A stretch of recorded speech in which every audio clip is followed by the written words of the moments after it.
Hello, and welcome to Season 2 of If Women Were Meant to Fly, the Sky Would Be Pink. Episode 8, Charter Mania and Mother Nature. I'm Enid O'Toole. In this episode, my new co-pilot is rostered with me as permanent crew. We take on more charter contracts in a now very busy operation, and I experience several incidents that start to demand more of me as a captain.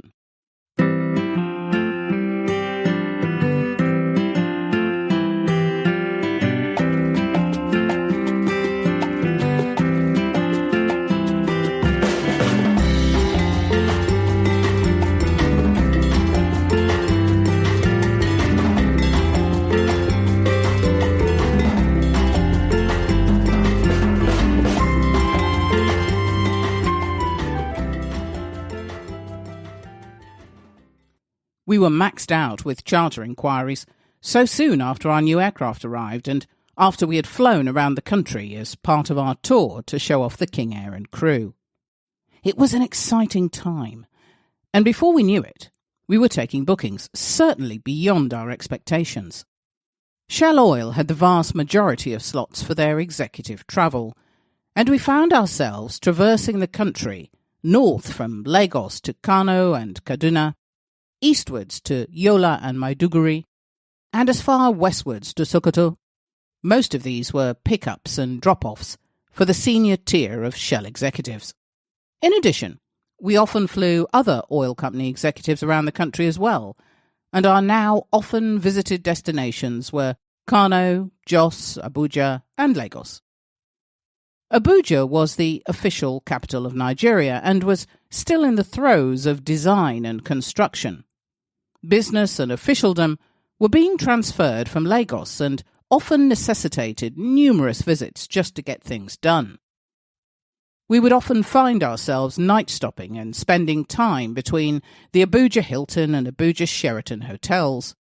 Both were brand new and ornate, and I must say, a very pleasant experience. The buffet was fantastic. The rooms were really comfortable, and the aircon was, of course, extremely welcome. The taxi journey from the airport was approximately 30 minutes through a series of brand new road links, including bridges. More than once, though, we would find ourselves travelling across a bridge that had not yet been completed, only to screech to a halt and have to stop and turn around to avoid dropping off the edge of it. Yes, really. Apparently, it was too much effort to put signs up to warn drivers of the impending danger. The construction firms left you to find out for yourself. Weird as it may sound, this wasn't particularly unusual practice in Nigeria in the late 80s and early 90s. I was quite used to driving along what would turn out to be a road to nowhere. The tarmac would abruptly stop, and I'd find myself bang smack in the middle of the bush. Well, never a dull moment, that's for sure. Happy days. I now had a dedicated crew for the King Air, which consisted of 2 co-pilots and a relief captain, who was one of our Twin Otter training captains. One of my new co-pilots was an experienced former first officer on the Twin Otters, and had come to us from Aero Contractors, which was another aviation company in the industry. He was 25 years old, and a good, if somewhat nervous pilot. Most of his experiences, like mine, had been on scheduled routes, so he had to hit the ground running and learn fast. He was polite and respectful, and I trusted him to have my back. He and I would fly together almost exclusively, and were enormously busy. I treated my co-pilots as I would have liked to have been treated when I was one, and I always made sure that I listened to him and took the time to teach him what I knew. In those early days, it was all too easy to fall into the standard crew format of the captain is God, no challenge, and the co-pilot is just along for the ride. This was in the days before the adoption of CRM, crew resource management, where crews need to work together, and effectively so, to carry out successful flights. I was determined to never use that approach. I wanted my crews to call me out if they saw anything untoward that I hadn't caught or if I'd made a mistake. For me, it would always be more important to break the chain of events, rather than perish for fear of being yelled at. Too many times I had seen, even in our operations, situations which required the strength and ability of a less senior member of the crew calling out a dangerous and developing crisis in order to avert a disaster. The crash of one of our Twin Otters was a case in point. 5 November Alpha Juliet, Quebec. The newer of the 2 Twin Otter aircraft crashed on landing in Lagos after an unstable approach, resulting from a passing thunderstorm and the presence of wind shear, which was not yet readily understood by crews of the day. Wind shear can occur in the vicinity of a thunderstorm, even when that thunderstorm is considered to have passed. The abrupt change in wind direction and/or speed can bring an aircraft down if you cannot or do not know how to recognize it. This was the case here to some extent. Running out of runway and airspeed, as well as control on landing, resulted in the aircraft exiting the runway and crashing into another stationary aircraft, having lost part of its wing. I lost a good friend that day, a man who I respected as a captain, and who was overwhelmed by what was presented to him. He was flying with a new co-pilot who had very little experience and who could not read the rapidly deteriorating situation to assist his captain. Trying to salvage an unstable and stressful approach to land safely is a tall task. Abandoning the approach to try again is most always the better option, but unfortunately in this case was not the decision made. Given that I was now the charter manager, my role was split into many elements, and not least scheduling and rostering. When I wasn't flying, I was in the office, and I was rarely home.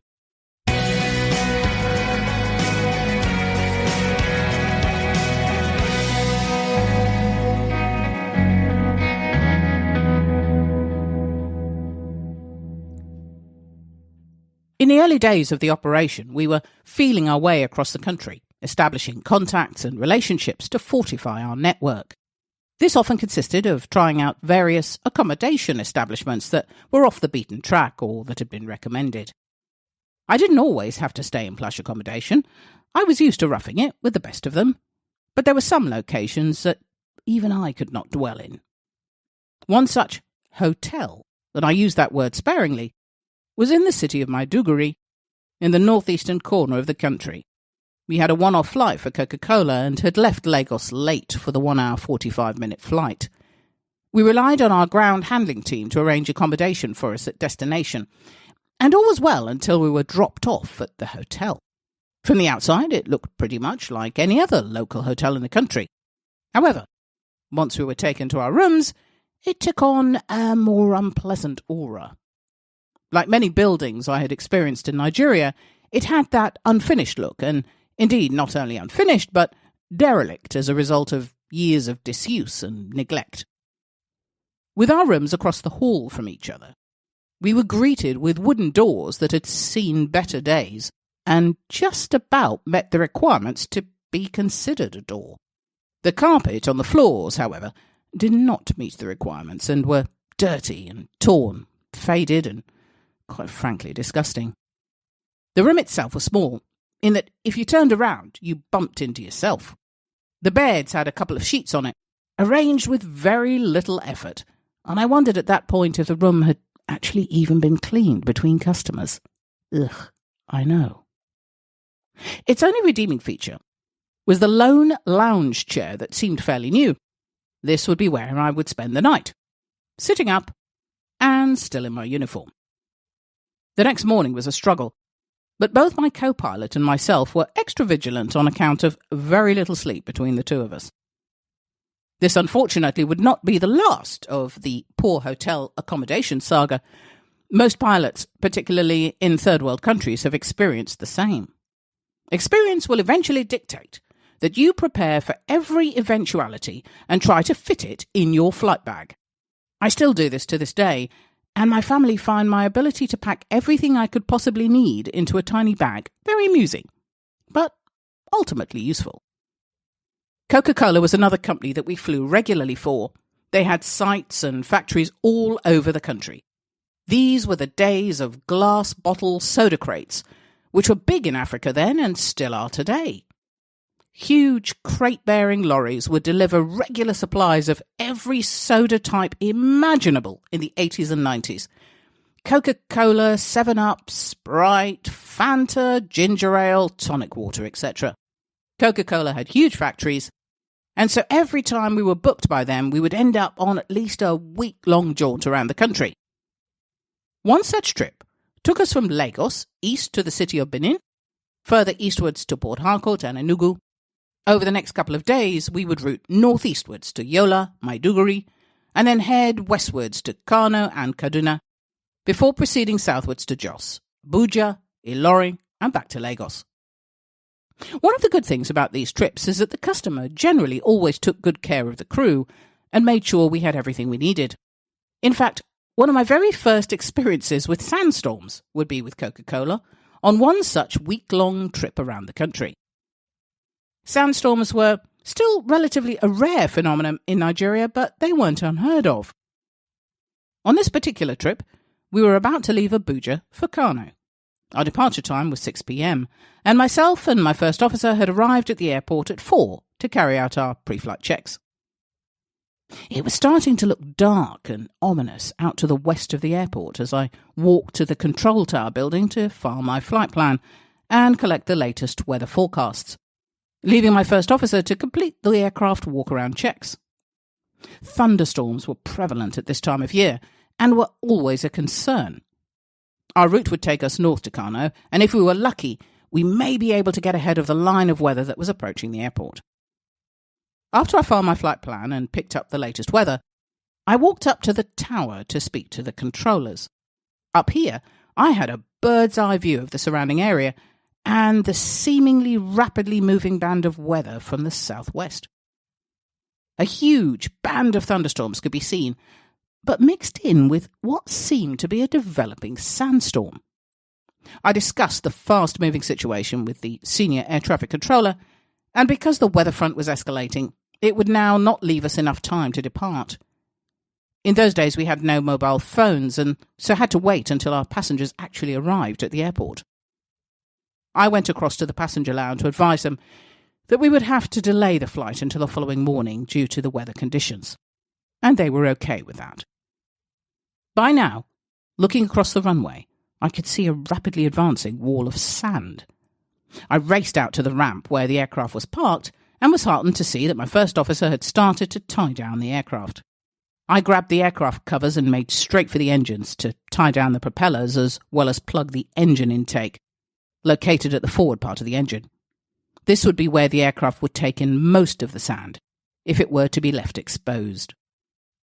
As we collected our flight bags and closed the doors, it hit, and it was ferocious.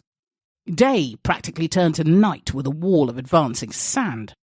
My first officer raced into the terminal with our bags, whilst I made a last-minute check of the tie-downs. The raging sand hit me from behind, and it stung. My Ray-Ban sunglasses had never come in handy as they did now. I could barely keep my eyes open or see. I took cover underneath the aircraft for some brief respite from the stinging onslaught. But once I was certain I could do no more, I raced for the terminal.